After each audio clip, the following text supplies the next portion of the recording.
నేను చెప్పదలుచుకున్నా. అయ్యా మీరేమంటారు? లోకేష్ గారు మొన్న ఇక్కడికి కడప వెళ్ళాడు. కడపలో చాలా బ్రహ్మాండంగా మాట్లాడుతున్నాను అనుకుంటున్నాడు. చాలాసేపు మాట్లాడాడు. జగన్మోహన్ రెడ్డి గారికి పేరు పెడుతున్నాడు. అదేంటి మెంతాహా ఏదో ఏదో పెట్టాడు పేరు, బెంతాహాయ్ అని. ఏమయ్యా నాకు అర్థం కాలేదు.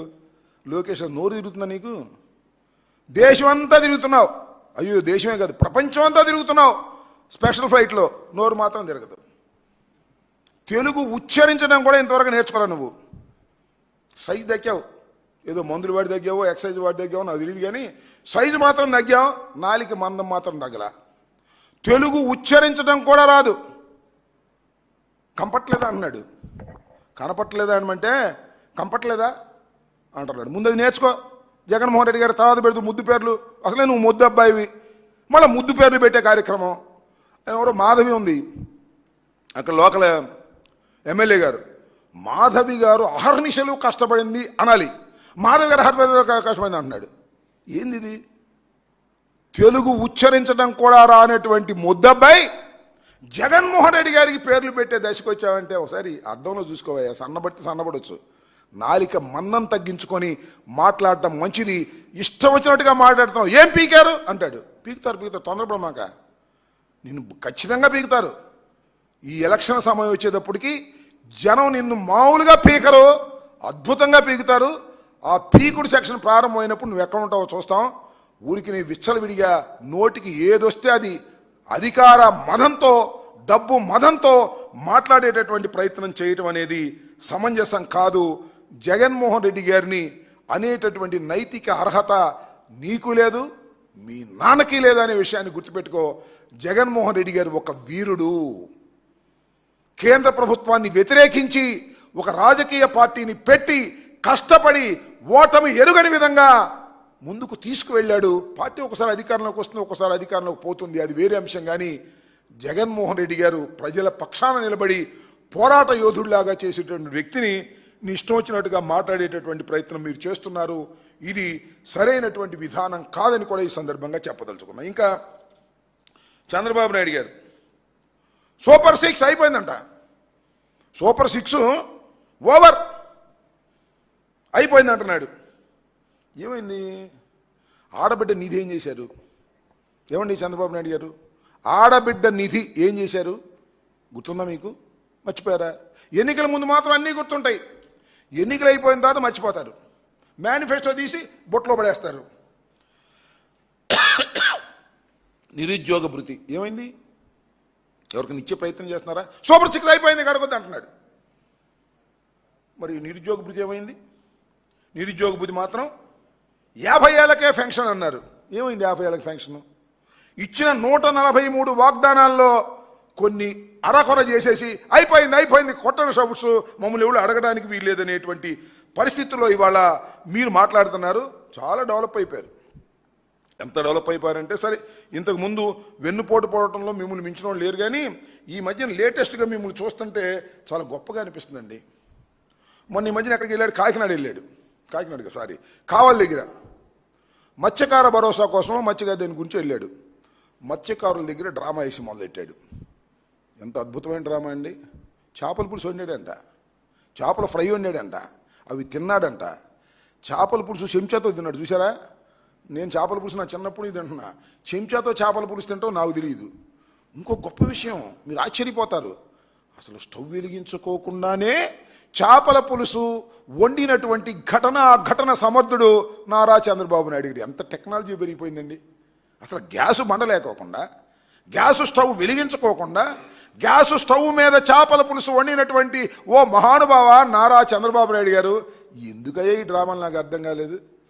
అడుగు ఓట్లు పర్లా, చేపల పులుసు వండితే మత్స్యకారులందరూ నీకేసేస్తారా ఓట్లు? మత్స్యకారులకు సరైనటువంటి విధానంలో పరిపాలన చేస్తే, వారి సంక్షేమ కార్యక్రమాలు అందిస్తే మత్స్యకారులు నీకు ఓటేస్తారు. చేపల పులుసు వండేస్తే, డ్రామా వేస్తే నీకు ఓట్లు వేసేస్తారా? తెలుసుకో. ఆ డ్రామాల్లో నాకు బాగా గుర్తొస్తుంది. పాపం చనిపోయి ఎన్టీ రామారావు గారు ఎక్కడున్నాడు, మా అల్లుడు నాకన్నా అద్భుతమైన నటుడు, నేను తెర మీద నటిస్తాను, మా అల్లుడు మాత్రం నిజ జీవితంలోనూ నటిస్తాడని ఆ రోజునే చెప్పాడు. ఇప్పుడు కూడా అద్భుతంగా నటించేటటువంటి కార్యక్రమం చేస్తున్నాడు. మనం అందరం అనుకుంటాం, ఆ రామానాయుడు గారు ఉన్నాడుగా, మా ఇరిగేషన్ మంత్రి గారు, ఆయన రీలు గైపితే చాలు ఒక డ్రామా వచ్చేస్తుంది. పచ్చ చొక్క వేసుకోవటం, పలికి నెత్తిని పెట్టుకోవటం, పచ్చ చొక్క వేసుకోవటం, భోజనం వడ్డీయటం.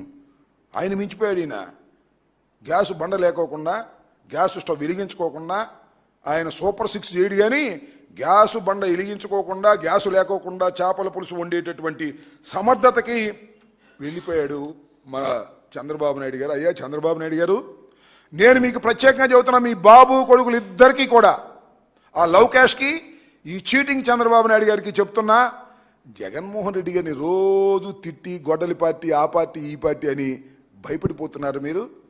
వచ్చేది మళ్ళా జగన్మోహన్ రెడ్డి అని మీ హృదయాలకు తెలుసు. అందుకే భయపడి ఏదో ఒక విధంగా జగన్మోహన్ రెడ్డి గారిని బురజల్లాలనేటువంటి ఒక కార్యక్రమాన్ని మీరు నెత్తిన పెట్టుకున్నా సరే ప్రజలు మాత్రం అన్నింటినీ కూడా గమనిస్తున్నారు.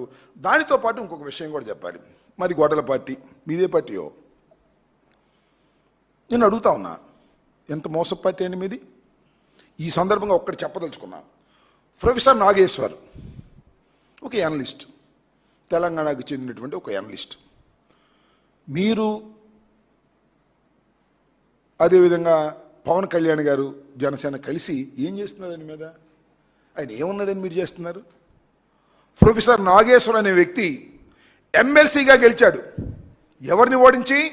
కాంగ్రెస్ను ఓడించాడు, భారతీయ జనతా పార్టీని ఓడించాడు, అన్ని పార్టీల్ని ఓడించి క్రెడిబిలిటీతో ఎమ్మెల్సీగా గెలిచినటువంటి వ్యక్తి ప్రొఫెసర్ నాగేశ్వర్. ఆయన ఒక వ్యాఖ్య చేశాడు. ఆయనకున్న సమాచారం మేరకు ఒక వ్యాఖ్య చేశాడు. ఇన్ని ట్రోల్ చేస్తున్నారండి. ఆయన పేటీఎమ్మా? ఆయనకైతే ఆంధ్రజ్యోతిలో కండువా వేసేశారు. ఏది? వైఎస్ఆర్సీపీ కండువా. మా తరపున మాట్లాడి, మిమ్మల్ని తిట్టినోడల్లా మా తరపున మాట్లాడినట్ట, మీ మీద వాస్తవమైన విమర్శలు చేస్తే మాతో కలిసిపోయినట్ట, పేటీఎం అయిపోయినట్ట. ఈ విధంగా నాగేశ్వర్ మీద చివరికి ఏంటంటే కాకినాడలో 2 కేసులు పెట్టారండి. ఏం పోయే కాలం వచ్చిందే? చంద్రబాబు వచ్చింది పోయే కాలం, వాళ్ళ అబ్బాయికి వచ్చింది లవ్ క్యాష్కి. అయ్యా పవన్ కళ్యాణ్ గారు మీకేం పోయే కాలం వచ్చింది? నాకు అర్థం కాలే. ఒక యంగిస్ట్ టీవీలో విమర్శ చేస్తే కేసులు పెడతారా? అరెస్ట్ చేస్తారా? ఎంత ఒళ్ళు బలిసిపోయిందా మీకు అధికారంతో? పోలీసులు మీ చేతిలో ఉన్నారని ఒళ్ళు బలిసిపోయిన పనులు కాదండి ఇవి.